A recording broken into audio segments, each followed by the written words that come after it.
तो बंधु, कहने का तात्पर्य कि भगवान की स्तुति करने से हमारे चेहरे में चमक आती है।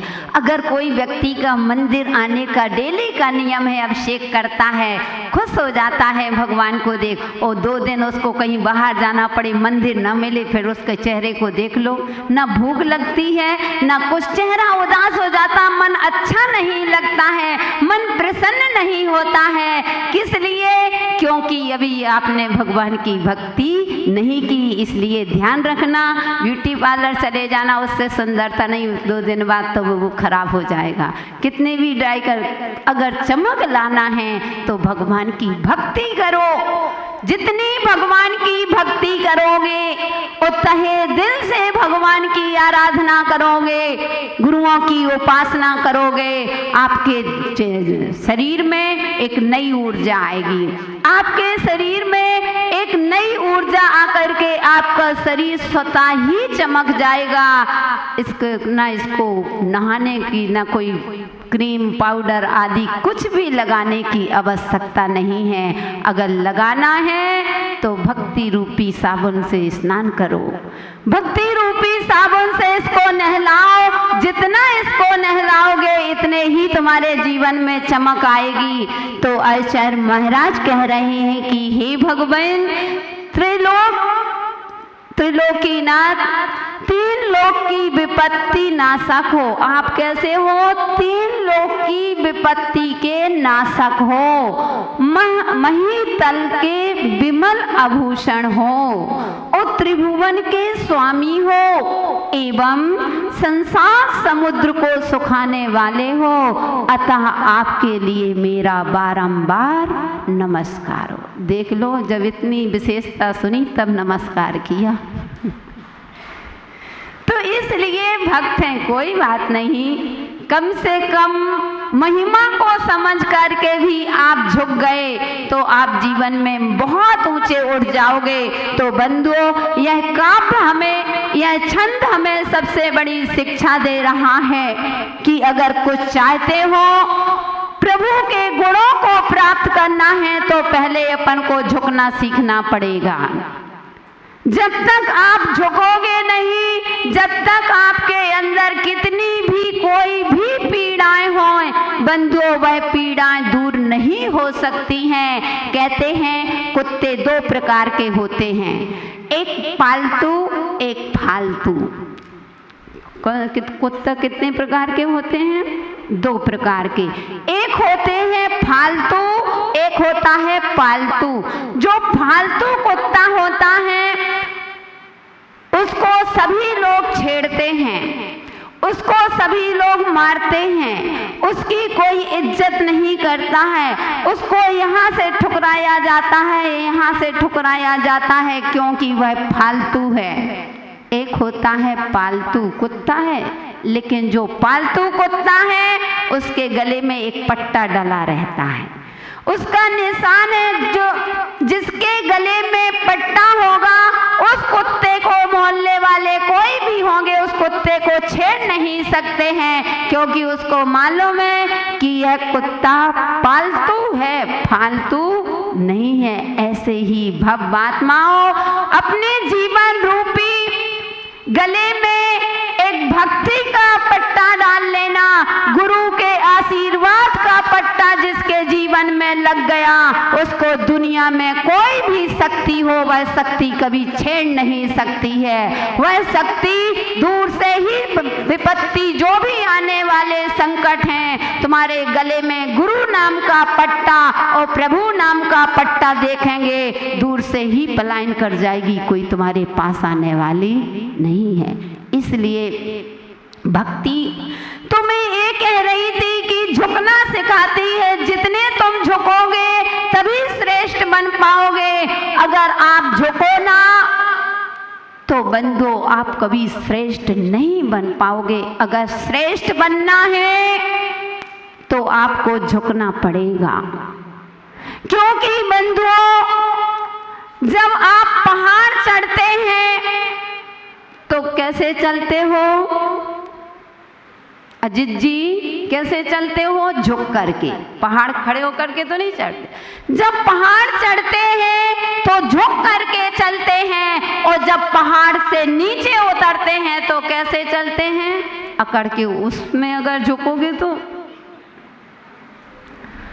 पहाड़ चढ़ने में झुकते हैं, और कहते हैं कि जब पहाड़ से उतरते हैं तो हम झुक करके अकड़ करके उतरते हैं। इसकी पहचान है बंधुओं, तुम जितने झुकोगे तो तुम ऊंचाइयों पर जा रहे हो, और तुम अकड़ करके चल रहे हो तो तुम्हारे नीचाइयों पर जा रहे हो।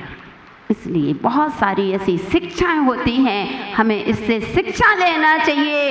और कभी भी किसी को अपने अहंकार में आकर के कभी किसी को छोटा मत समझना, कि छोटा समझ करके तुम उसका तिरस्कार कर दो कि आई एम समथिंग, मैं ही सब कुछ हूँ।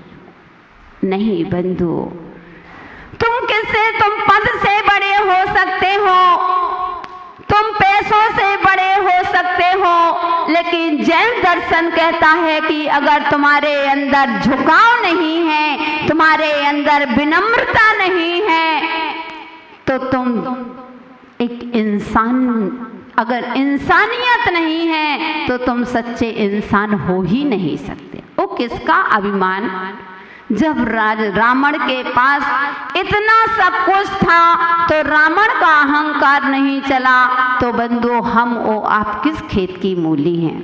विचार करो, क्यों इतना अभिमान है 2 दिन की जिंदगी में? क्यों इतना अभिमान है 2 दिन की जिंदगी में? जिस दिन उड़ेगा प्राण पंछी, तन भी तेरा ना रहेगा, हो तन भी तेरा ना रहेगा। क्यों इतना अभिमान है 2 दिन की जिंदगी? किस लिए अभिमान करना बंधुओं? ऐसे चलो जैसे एक पैर 2 पैर होते हैं, जो आगे हैं उसको अहंकार नहीं, और जो पीछे है उसको निराशा नहीं, क्योंकि उसको मालूम है एक क्षण में बदल जाता है। जब सूरज भी कहते हैं कि सूरज निकलता है, तो उसको भी सुबह जब सूरज निकलता है तो एक आभा लेकर के निकलता है, लेकिन उस सूरज को शाम के समय ढलते हुए भी देखा जाता है। इसलिए कभी भी हमें जीवन में अहंकार नहीं। और पहला अहंकार तो यह है कि मैं बड़ा हूँ, अपने आप को बड़ा मानना, ये सबसे बड़ा अहंकार है। बंधु ध्यान रखना, एक छोटी सी चींटी होती है, चिंटी जानते हो ना, क्या कहते हैं? कीड़ी। अब यहाँ जो भी बोला जाए, हमारे यहाँ तो 3 इंद्रिय जीव को क्या बोलते? चिंटी।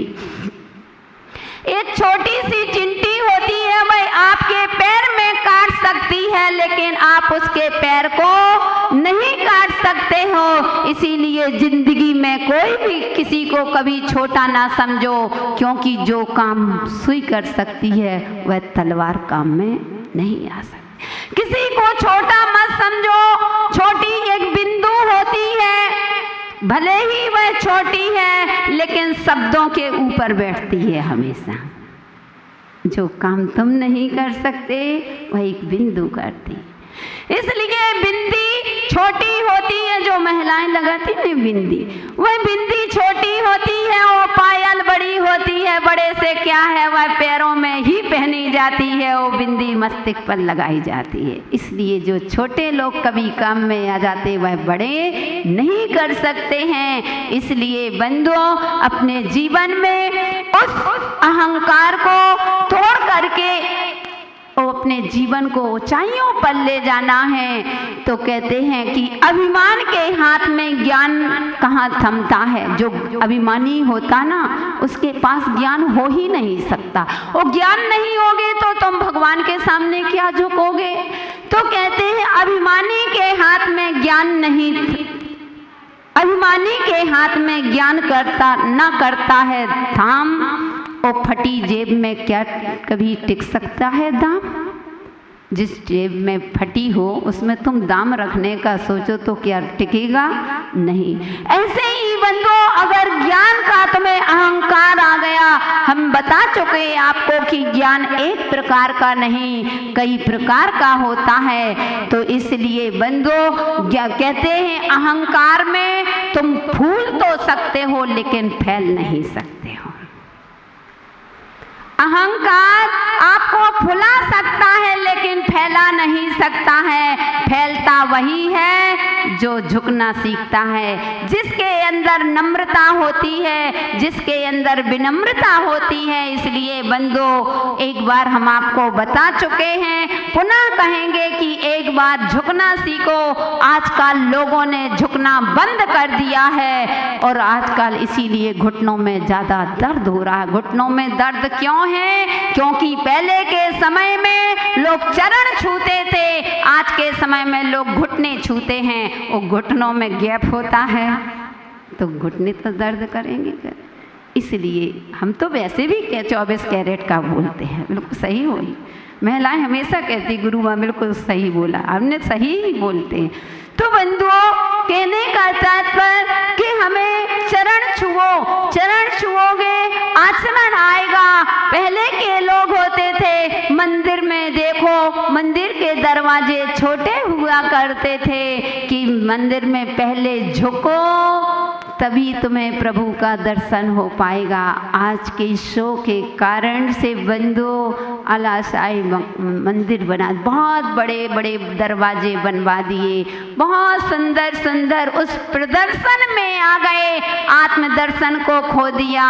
तो आज झुकने का नाम ही नहीं है। और तो क्या, अगर भगवान के सामने झुकेंगे तो पैंट की क्रीच बिगड़ जाएगी, साड़ी की क्रीच बिगड़ जाएगी। कहीं बाहर जा रहे तो बस आए ऐसे कर लिया। और हम जिंदगी में विचार करो अपनी गलतियों को कि हम कितनी गलती करते। अरे भगवान के सामने तो तुम्हें वैसे ही झुक जाना चाहिए। अगर इनके ही सामने नहीं झुकोगे तो तुम किसके सामने झुकोगे? कहते हैं जो भगवान के सामने झुकता है दुनिया उसको ऊंचे उठा देती है, और जो प्रभु के सामने झुक जाता है उसको प्रभु ही दुनिया मतलब ऊपर ऊंचाइयों पर उठा देते हैं। इसलिए बंधुओं, आज के समय में जो सबसे बड़ा रोग लगा हुआ है कि आई और माई, दो ही तो है, आई और माई। बस इसी दो की ही जिंदगी में लड़ाई है, एक नेम और एक फेम। मेरा नाम हो और मेरी प्रसिद्धि, भले ही कुछ ना बनता हो, थोड़ा सा आगे, लेकिन मेरा नाम होना चाहिए, मेरी प्रसिद्धि होना चाहिए। तो दूसरों की लाइन मिटा करके अपनी प्रसिद्धि नहीं बंधुओं, अगर करना है तो दूसरों की लाइन के ऊपर अपनी लाइन खींच दो, लेकिन कभी किसी की लाइन मिटा करके कोशिश मत करना। कभी भी कोई भी तुम ऊंचे पद में हो, पैसे से बड़े हो, तो बंधुओं कभी किसी गरीब को देख करके हंसना मत, क्योंकि सबके दिन एक से नहीं होते हैं और सब दिन एक से नहीं होते हैं। तो खूब हंसो, कभी भूल करके भी उसकी मजाक मत उड़ाओ, उसकी हंसी मत उड़ाओ। मैं तो हमेशा कहती हूँ खूब हंसो, दिल खोल करके हंसो। जो दिल खोल करके हंसता है उसको कभी दिल का दौरा नहीं पड़ता है। खूब हंसो, दिल खोल करके हंसो। जो दिल खोल करके हंसता है उसको कभी दिल का दौरा नहीं पड़ता। लेकिन भगवान महावीर स्वामी कहते हैं कि हे भव्यात्माओं, कभी किसी के ऊपर मत हंसो। कभी भी कोई भी कैसे भी हो, कभी अपन को हंसना नहीं, जितना बन सके तो सहयोग करो। इसलिए आज का काव्य विनम्रता सिखाता है, सरलता सिखाता है। यह काव्य आपको अहंकार को भूलना सिखाता है। इसलिए आज के काव्य से जो भी तुम्हें पीड़ा रोग आदि है, तो बंधु इन रोग को दूर करने के लिए 4 बार भगवान के सामने झुकना। यह काव्य तो सबको रट जाना चाहिए। चाहिए, सभी को याद कर लेना चाहिए। 26वां काव्य एक ऐसा काव्य है बंधुओं कि चाहे हमने पहले ही बता दिया, हम किसी भी तीर्थंकरों के सामने यह काव्य पढ़ सकते हैं और 4 बार झुकने से बंधुओं हमारे सिर की बीमारी दूर हो जाती है। और तो क्या, भगवान के सामने ओंकार की ध्वनि लगाने से सारे जो भी तुम्हारे टोना टुटका, जो भी आदि व्याधि रोग आदि हैं, जो शरीर के रोग जो तुम्हारे जा नहीं रहे हैं, भगवान के सामने या एकांत में बैठ करके जितनी तेजी से ओम की ऐसा ओम निकालो कि पूरा शरीर झन्ना जाए। ऐसे नहीं ओम नमः सिद्धेभ्य ओम ओम ओम, ऐसा नहीं। ओंकार की ध्वनि, अगर ओंकार की ध्वनि आप भगवान के सामने अंतरंग से निकालते हो तो बंधुओं, जो कहते हैं ना काल सर्प योग चल रहा है, मृत्युंजय सबसे बड़ा मंत्र है इसका।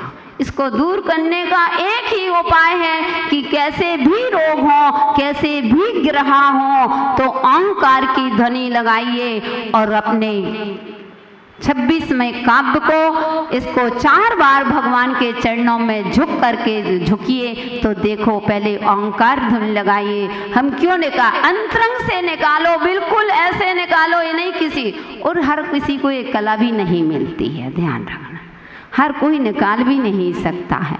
और इसके जिसके अंदर से निकलती है बंदो, उसकी आधी बीमारी दूर से ही। और तो क्या, जितनी तेजी से आप ओंकार की ध्वनि निकालोगे, जो आने वाली विपत्ति को वहीं से दूर से ही रोक देता है, तुम्हारे पास नहीं भटकने देगा, आ ही नहीं सकती है। अगर कोई अच्छे स्वर से आप पढ़ो, पढ़ना भी भूल जाओगे, ओंकार की ध्वनि अच्छे जो निकालते हैं, ओ